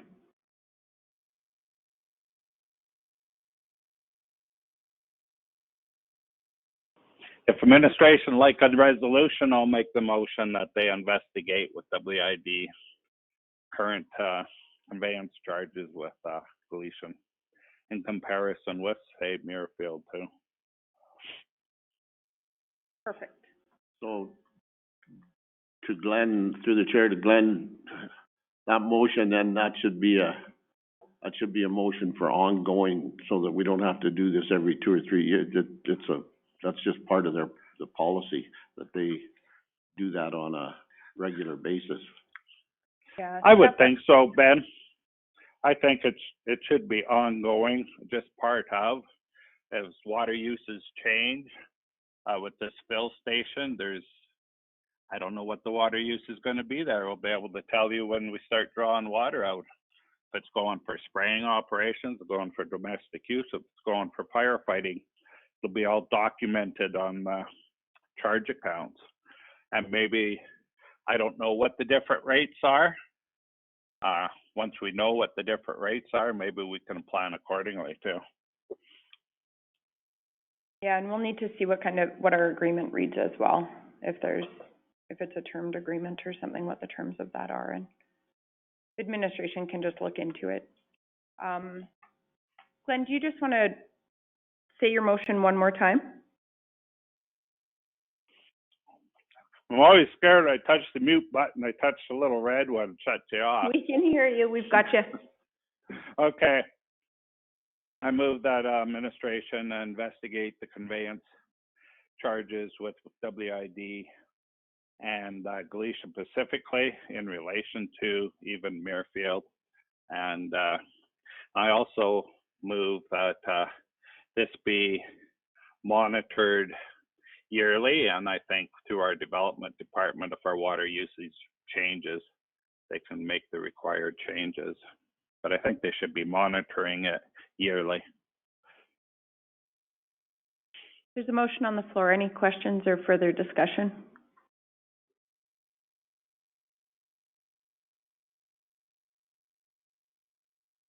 Is any councillor opposed?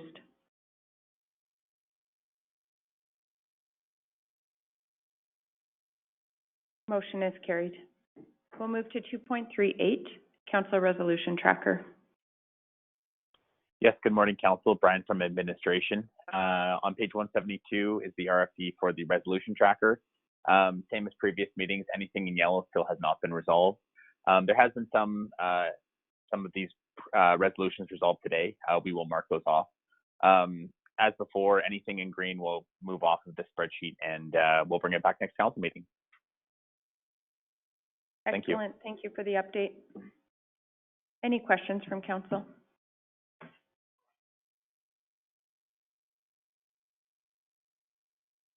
A motion to accept the resolution tracker's information. Also move. Councillor Bigger has moved. Any discussion?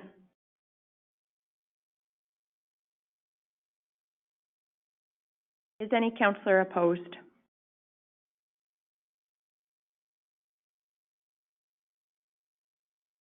Motion is carried. We'll move to 2.39, credit refund for duplicate tax payment. Good morning, Reeve Lincoln Council. It's Tracy Buto, Director of Corporate and Financial Services. This is a housekeeping item. Administration is requesting that Council approve the refund of a credit on account for a property tax roll due to a duplicate payment. Council's wishes. I'll move that that be refunded. Councillor Armstrong has moved. Any discussion? I got a question about, I don't have a problem, I'm just wondering if to speed things up and get rid of red tape, as we're provincially are doing, if it's something like this where where all we need is a report saying that it was an overpayment, I don't think we need to be making motions to pay it back. I think that should be staff's prerogative to do that, just so long as we have a report saying it was done because of. That's a very good point. What we need to do is review our policy, which we have on our task list, to change that so that council doesn't have to approve small housekeeping items like this, and perhaps the CAO or the GM could instead. So as soon as we amend our policy. Yeah, even if you looked at a $5,000 limit or something, that would eliminate That's like correct. the residential ones that have been coming. Yes.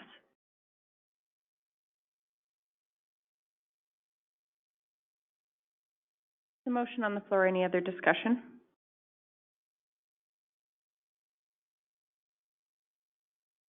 Is any councillor opposed? Motion is carried. We'll move to 2.310, Assessment Review Board Joint Regional Agreement.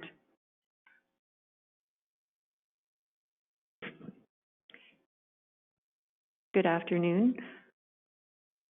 The Wheatland County has an agreement for the Assessment Review Board Joint Regional Agreement with the Town of Strathmore, Village of Rockyford, Standard, and Hazar.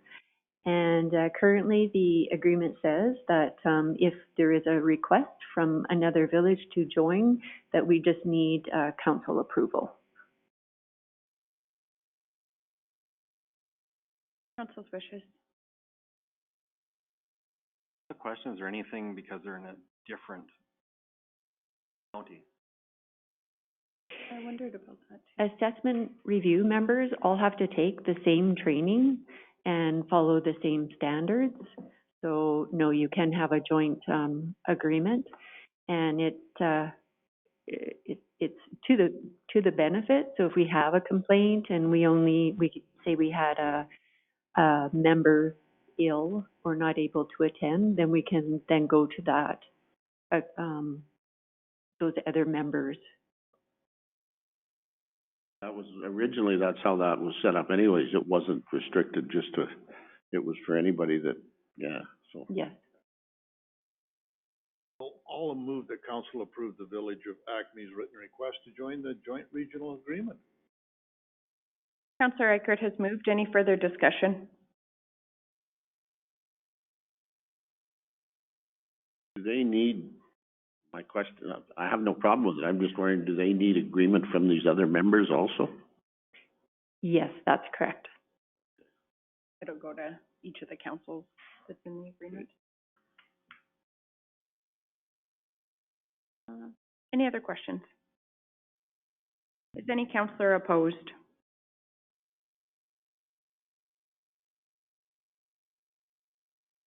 Motion is carried.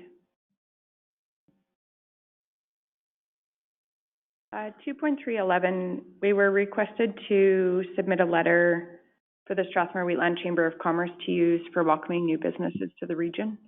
And so administration and myself have drafted the letter in the package, just looking for council's thoughts or approval to forward it to Strathmore Wheatland Chamber.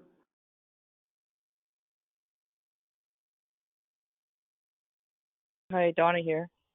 I'll move that we approve the letter, and I think it looks great. Councillor Bigger has moved. Any questions or discussion? How does that relate to my area out on the east? There's a chamber out there too, and I don't know if anybody belongs to it out in that area. I'm just wondering how that Strathmore Wheatland Chamber relates to my area. Yeah, that's a good point. Donna, I know yourself and the chamber chair have been doing a lot of outreach work in the rural areas. Have you extended like as far out to kind of the Hazar area or Division 7 kind of region? During COVID, we did some advertising for businesses in that area.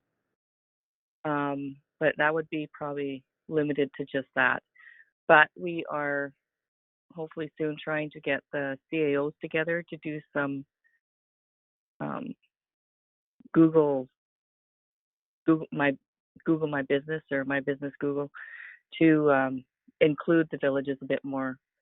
But it still pertains to, this letter would go to any industry or retail business that opened up in the area or that was new to the area. I understand that, but my question before earlier, can't remember when it was, but when the lady was in here making her presentation was, how are you affiliated with the Drumheller Chamber of Commerce? And is there any overlap so that the two work together on some of that?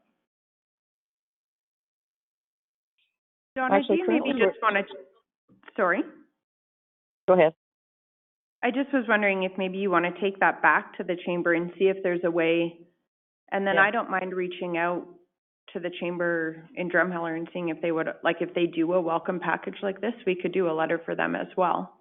Just tailor, like if council was okay with it, we could use the same letter, but just specify it to Drumheller. Yes. Because I think that's a good idea. They certainly serve that area of our municipality more. Well, I think just the fact that just reaching out to them and discussing it with them and including them in your original comment, somehow that the Wheatland Chamber of Commerce working with the whatever Drumheller calls theirs, we welcome and go on with the same thing, just so that you have some connection there. So if I'm coming in as a business, depending on where I'm at, I know there's two Chamber of Commerces that I can deal with if I'm in the far east. Probably won't happen more than once, but. Yep, I can take that to the next chamber meeting. Okay. I know we work quite closely with Bicycle and Langdon. But yeah, reaching out that way would be a good idea. Donna, maybe you and I can coordinate reaching out to the Drumheller Chamber as well. Absolutely. Okay. No, that's a really good point, Ben. Any other questions or discussion?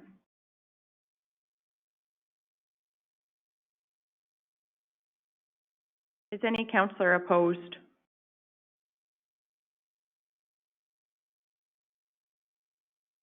Motion is carried. There's several pieces of correspondence.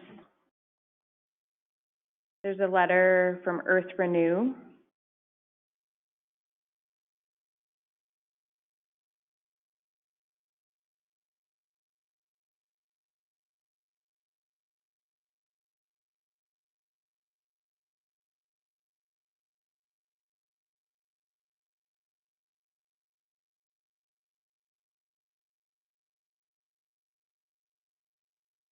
There is an ask to speak with county council members. So, I don't think that's through the chair, I don't have a problem meeting with them, but before we do, I'd like to have an in-house discussion with our staff first as to what's involved before we sit down and meet with them. I think then we can have a meeting with them.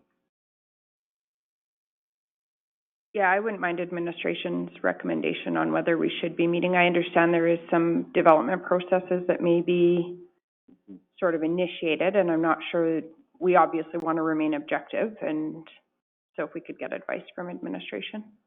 Because originally this was brought in as an ag development to boost some of the ag industry in the ag sector. So I think I don't think it hurts to have them in, but I would like to have staff's opinion first before we do it, so we go open eyes.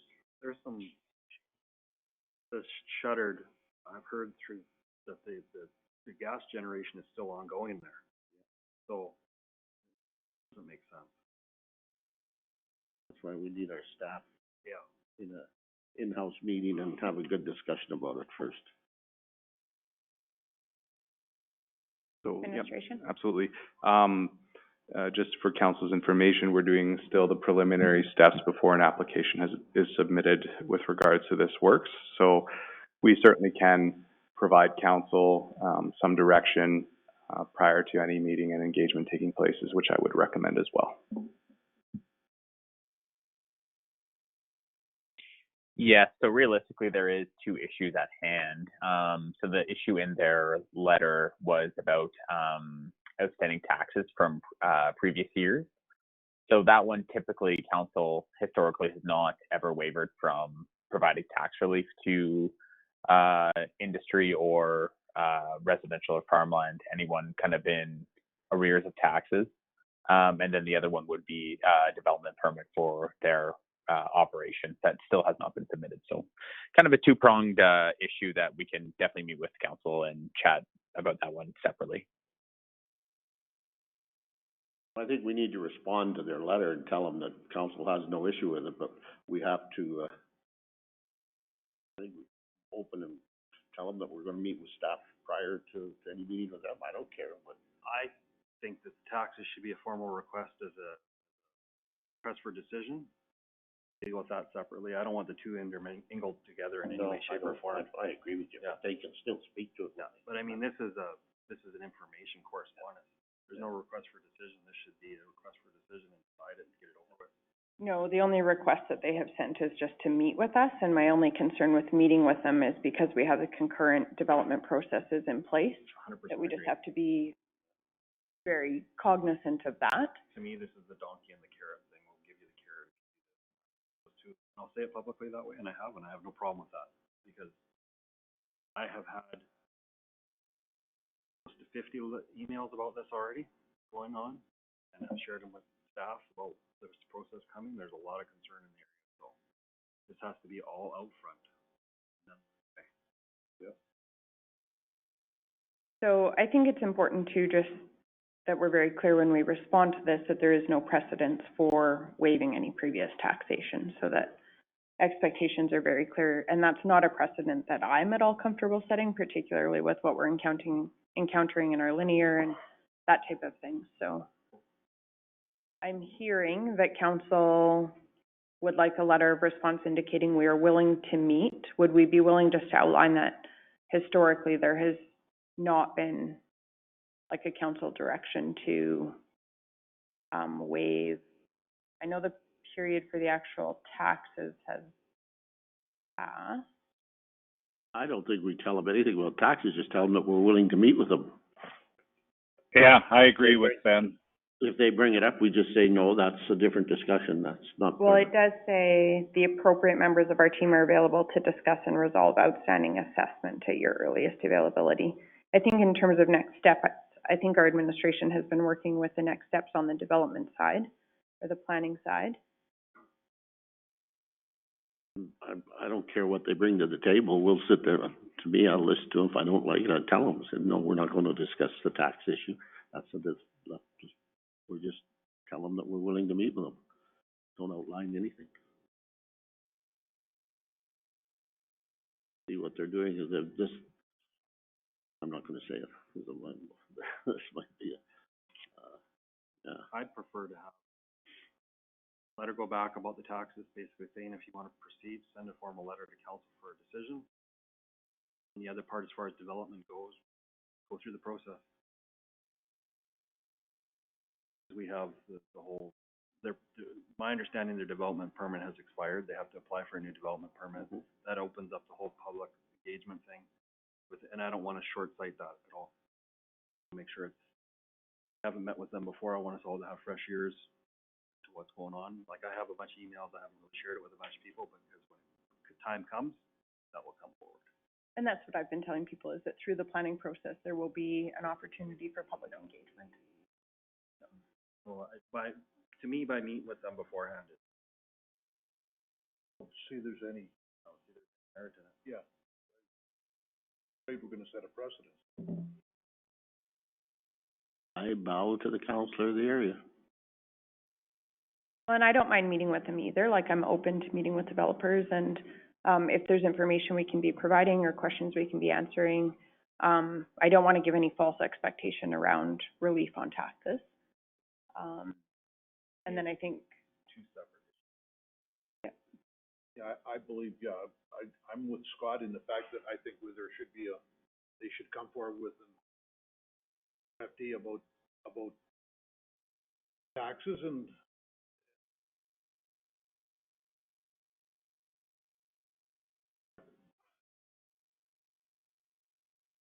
So right now, it's just information. I do just need a little bit more direction on how I want to respond to the letter. I have not yet. And just some council direction on the best way to do that. I would suggest that you respond to the letter by saying thank you for the letter and encourage them to continue working with staff on their project. And staff can let us know, and that way we stay a distance from the development. And if council wants to talk to staff about what's going on, that's council's business and staff's. But to invite them in prior to their application coming along, I strongly discourage that. It sets a huge precedent. I agree with you, Councillor Custer. I think it would be good for them to work with administration, and if there's an issue that administration feels needs, that where a meeting with council would help further things, then we could go that route, so. Perhaps if we could just have a motion approving a letter from the Reeve, just as outlined by our conversation, that we would invite them to continue working with our staff on both the taxation issue and the development and planning issue, and then administration could bring an RFD forward to council if they determine that that's appropriate. Deputy Reeve Clausen has moved. Any other discussion?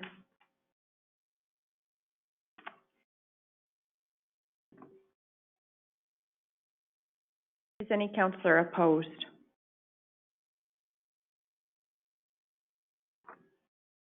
Motion is carried.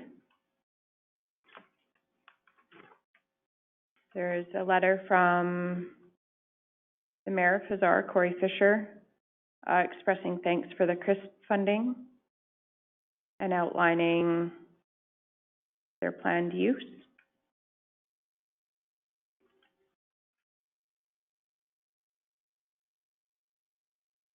Yeah, just for information. And Mike Lavecchio with CP Rail has forwarded information regarding Rail Safety Week, which would be next week, September 21st to 27th. We did declare Rail Safety Week last year, and I know our communications specialist used some of the resources that are available to build awareness in the county. We do have some areas where there is rail kind of interface, and we have had some public safety issues and that type of thing. So, and I know CP expressed appreciation for our efforts last year as well. It's a good partnership and a good way to increase awareness.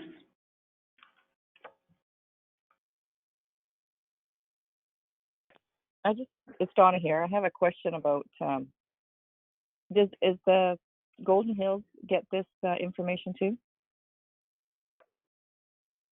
I don't know if it goes to the school divisions Does it go to directly. somebody else? I honestly, I don't know where it goes. I just received this. I don't know if, I mean, we could forward it to the school division. You're thinking for student learning opportunities, Councillor Bigger? Yes, I'm just wondering if they have, I know that you can, acquire, safety coloring books and stuff like that. It's just that, the elementary school in Carsland, it would be a good resource to put something in there.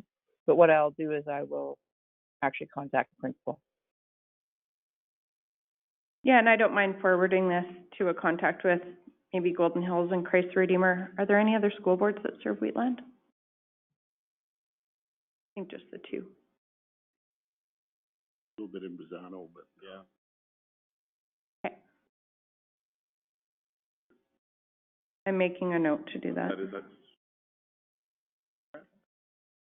Prairie. I don't know. Would you want to see it sent there as well, or just to Golden Hills and Christ the Redeemer? You want a motion on, that, our participation will be in sending the information to Golden Hills? I would also like to see our municipality declare the Safety Week. I think the public awareness that we did last year was good, and in some communities it is. I realize it's more of an issue in some communities than in others, but But is it our residents that are the issue? possibly. I have learned things about rail safety that I did not know, honestly. What, don't run in front of the train? No, they have good information, and I think they are working hard. There's a good municipal toolkit. They've made it very easy for us to amplify that messaging. So I would move that Wheatland County Council declare September 21st to 27th, 2020, Rail Safety Week. Council discussion. When's Killer Hornets Week? It's the week after. Week after, yeah. If we could keep conversation focused on the motion. I've already invited Tom to make a motion for his awareness week if he would like to. I'm good. Is any counselor opposed? How do we, if we promote it, what are we doing? Can't just declare it, how do we do that? I'm not sure if administration wants to speak to how we promoted it last year, but I know we utilized our social media channels. We amplified some of the CP Rail messaging. I think it's kind of neat. It looks like they have a CP Rail Sense video game aimed at younger children.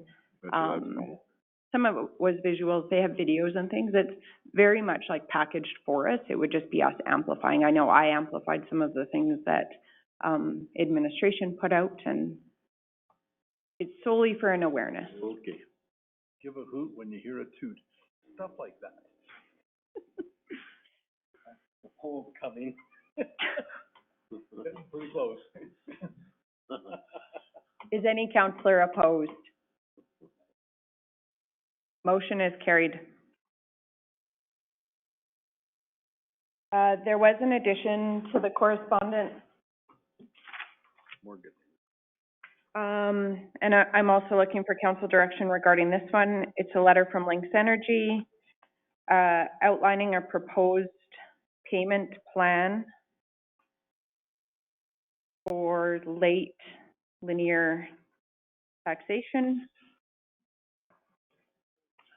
Is that an in-camera or is that? No, it's under correspondence at this point. I'm just looking for council direction on responding to this letter. And they did say, again, they have said that they are willing to meet to discuss this further if we think that that would be worthwhile.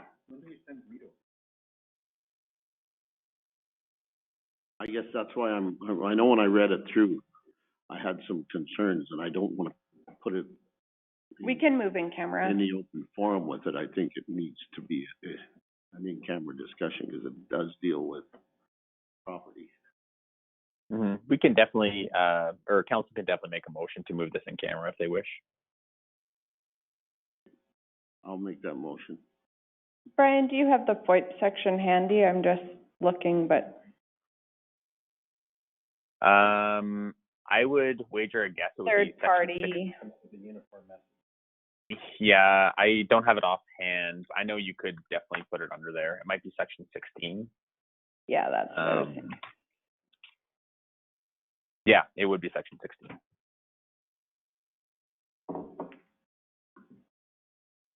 Disclosure harmful to a business interest of a third party. So we can move that to our in-camera section under FOIP in-camera session under FOIP section 16. Okay, thank you.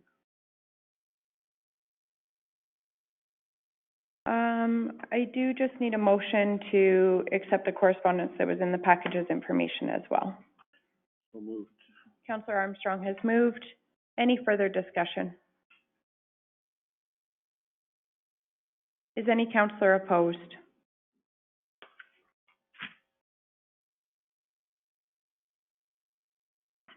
Motion is carried. I'll move us in camera. Prior to us moving into closed session, can each councillor please confirm that they are in a private setting where they will be the only person able to access confidential information in order to uphold our council code of conduct?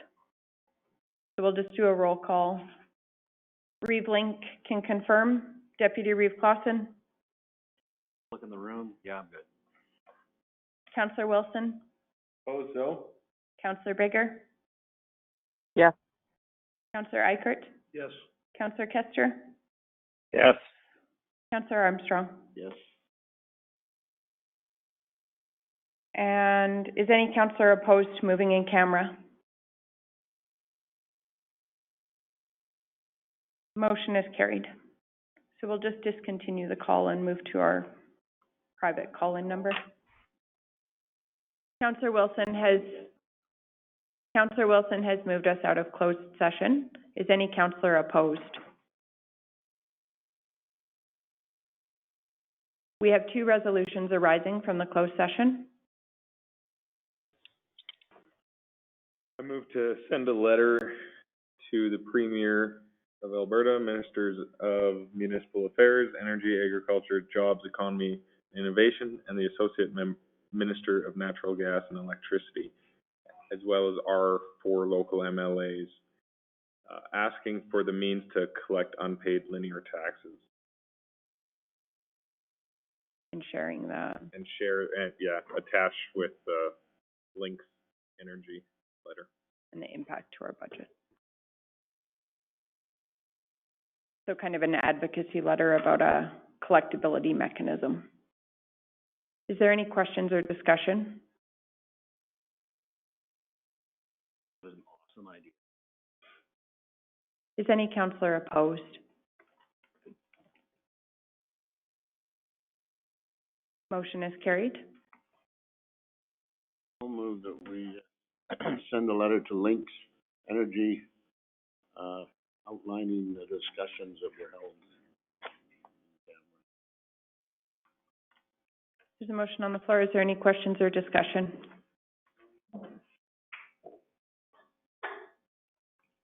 Is any councillor opposed?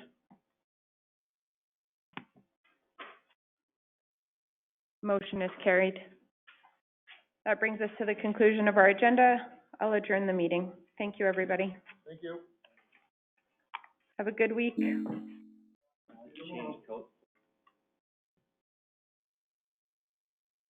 Goodbye.